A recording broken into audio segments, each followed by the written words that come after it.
எல்லோருக்கும் நமஸ்காரம். இன்றைக்கி நம்ம இந்த ரமண மகரிஷி பாலகுமாரன் எழுதின கதையில் முதல் அத்தியாயத்தை பார்க்க போகிறோம். இதில் எந்தெந்த அத்தியாயம் எந்தெந்த சைஸ் இருக்கிறதுக்கு தகுந்த மாதிரி 1-2 அத்தியாயம் பார்க்கலாம். அப்பப்போ இந்த படத்தில் ரமண மகரிஷியோட படங்கள்லாம் போட்டிருக்கா.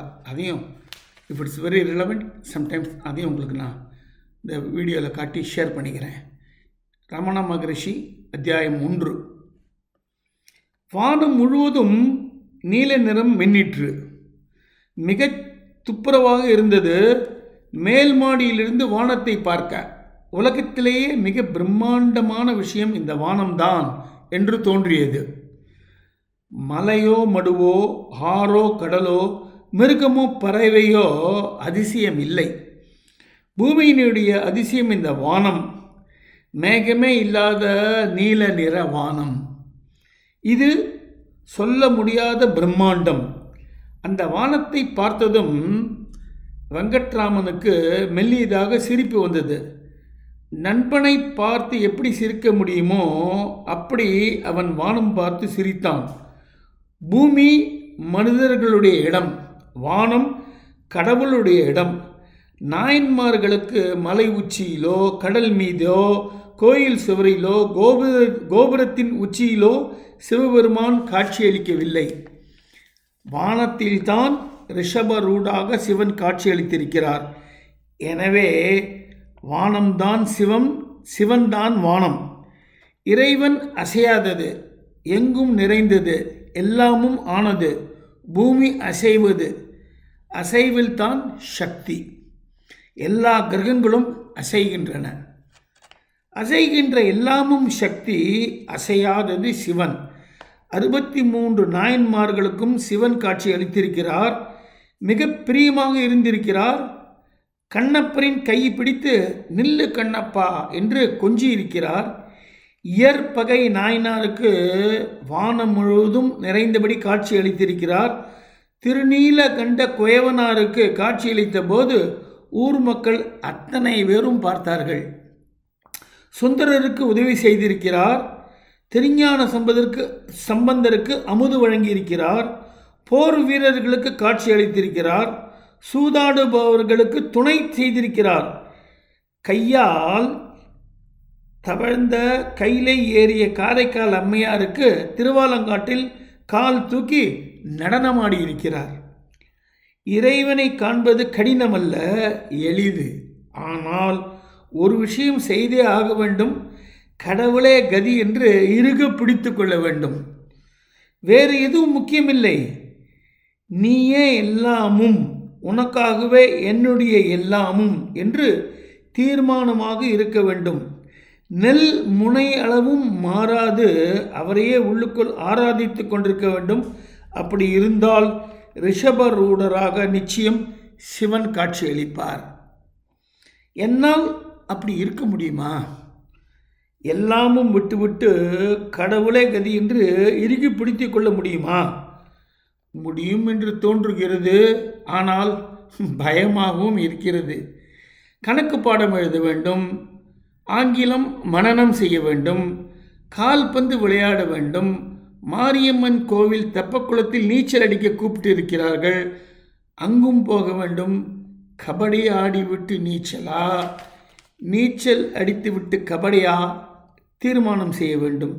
இத்தனை விஷயங்களையும் மனதில் வைத்து கொண்டு ரிஷபரூடராக கடவுள் தோன்ற வேண்டுமெனில் எப்படி நடக்கும்? வெங்கட்ராமனுக்கு உள்ளே வேதனை பொங்கியது. நான் பொய்யாக இருக்கிறேனே. உள்ளே ஒரு கவலை எழுந்தது. கடவுள் மீதும் ஆசை, கணித பாடத்தின் மீதும் ஆசை. ஆங்கிலத்திலும் முதலாக வர வேண்டும், கபடியிலும் ஜெயிக்க வேண்டும். எப்படி கடவுள் வருவார்? அவனுக்குள் கேள்வி எழுந்தது. தன் மேலே கோபம் பொங்கியது. நீ சரியில்லை வெங்கட்ராமா என்று உள்ளுக்குள்ளே குரல் எழுந்தது. மேல் மாடியில் இருந்து வெங்கட்ராமன் கீழே இறங்கினான். சிறிய அறை ஒன்றில் சிறிது நேரம் உட்கார்ந்தான். முன்னும் பின்னும் உலாவினான். கீழே இறங்கினான். முற்றத்தில் பாதி வாழைத்தார் இருந்தது. 2 வாழைப்பழங்களை பீத்து எடுத்துக்கொண்டான். உரித்து சாப்பிட்டான். வாசலுக்கு வந்தான். மாட்டு வண்டிகள் கோயில் நோக்கி போய்க் கொண்டிருந்தன. மாட்டு வண்டிக்குள் ஏகப்பட்ட ஜனங்கள் நெருக்கி உட்கார்ந்து கொள்ள மாடு சிரமப்பட்டு இழுத்து கொண்டு போயிட்டு. அந்த சிறிய மாட்டுக்கு சுமை அதிகம்தான், ஆனாலும் இழுத்து கொண்டு போகிறது, கோவில் நோக்கி ஓடுகிறது. நானும் அந்த மாடு மாதிரி ஓட வேண்டும். எத்தனை சுமை இருந்தாலும் கோவிலை நோக்கி ஓட வேண்டும், கடவுளை நோக்கி ஓட வேண்டும். அவர்களெல்லாம் தவம் செய்தவர்கள் கடவுளை அடைந்தார்கள்.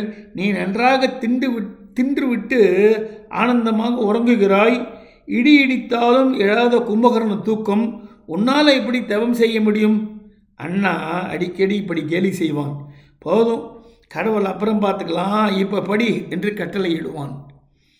இந்த குத்தல் வேதனையாக இருக்கும், வயிற்றை பிசையும். கடவுள் தரிசனம் எனக்கு கிடைக்கவே கிடைக்காதா? ஏன் இந்த ஏக்கம் உடம்பு முழுவதும் பொங்கி எழும். குறுக்கும் நெடுக்குமாக அலையத் தோன்றும்.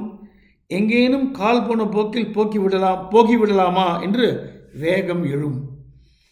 இப்பொழுது இங்கே கேலி செய்ய யாரும் இல்லை. இருந்தாலும் வெங்கட்ராமன் தனக்குத்தானே கேலி செய்து கொண்டான். உனக்கெல்லாம் இது எப்படி வரும் என்று மெல்ல தனக்குத்தானே இடித்து பேசிக்கொண்டான். குளத்தில் நீச்சல் அடிக்க கூப்பிட்டா மாட்டேன்னு சொல்ல முடியுமா? கபடிக்கு கட்சி பிரித்தா மாட்டேன்னு சொல்ல முடியுமா? முன்னால் போய் இடுப்பில் கை வச்சுட்டு நிற்பே இல்லை, வேஷ்டியை அவுத்தி வச்சுட்டு கோமணத்தோடு குதிப்பே இல்லை, பிசாசி மாதிரி எதிர்பக்கம் பாஞ்சு கபடின்னு ஓடுவே இல்லை. அப்படிலாம் கடவுள் அப்பெல்லாம் கடவுள் எங்கே போச்சு? கபடி ஆடுற போது ரிஷபரூடர் வருவாரா? நமச்சிவாயம்னு சூதாடினாரே, அவருக்கு கடவுள் காட்சி கொடுத்தாரே. என்ன செய்தாலும் சுந்தரருக்கு கடவுள் நண்பராக இருந்தாரே, எனக்கு நண்பராக இருக்கக்கூடாதா? என் கட்சியில் சேர்ந்து கபடி ஆடக்கூடாதா? உள்ளே ஏக்கம் பொங்கியது. ஒரு பதற்றம் உள்ளுக்குள் நிலவியது. என்னமோ சரியில்லை, நான் சரியில்லை, எனக்கு எதுவும் சரியில்லை என்று உள்ளே ஒரு ஆக்ரோஷமான அவஸ்தை பிறந்தது. சித்தப்பாவிடம் கேட்டால் சிரித்து கொண்டே வேறு யாராவது பெரியவா கிட்ட கேளு என்று தள்ளிவிடுவார். அப்பா இருந்தால் கேட்கலாம். அப்பா நிதானமாக பதில் சொல்வார். ஆனால் அப்பா இறந்து வெகு நாளாகிவிட்டது. அப்பா இறந்ததால் தான் சித்தப்பாவின் தயவை நாடி அவருடைய குடையின் கீழ் வளர மதுரைக்கு வந்தாகிவிட்டது. இந்த சொக்கப்பன் நாயக்கர் தெரு வீடு கோயிலுக்கு வெகு அருகில் இருக்கிறது. நினைத்த போதெல்லாம் கோயிலுக்கு ஓடி போய் விட முடியும். எல்லா சன்னதிகளிலும் நின்று வணங்க முடியும். கொஞ்சம் நாட்களுக்கு முன்பு பெரிய புராண புத்தகத்தை படித்த ஞாபகத்தை வைத்துக்கொண்டு ஒவ்வொரு நாயன்மாராக தொட்டு வணங்க முடியும். அப்பா இருந்தால் மறுபடியும் எல்லோருடைய கதையும் சொல்லுங்கள் என்று கேட்கலாம். அண்ணாவுக்கு தெரியும், சொல்ல மாட்டான்.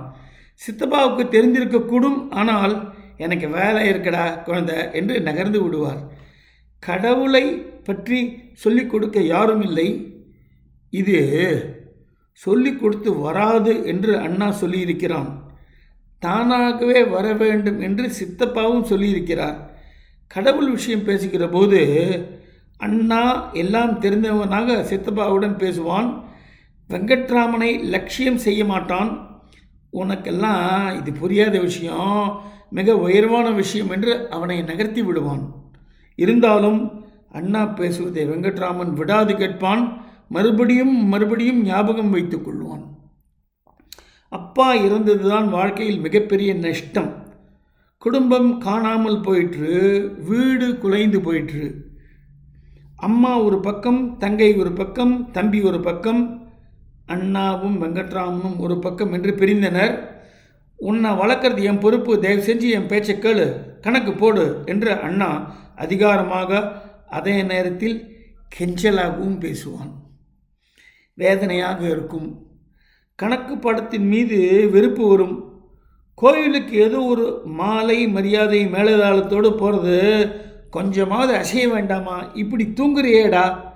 அண்ணன் வியப்பான்.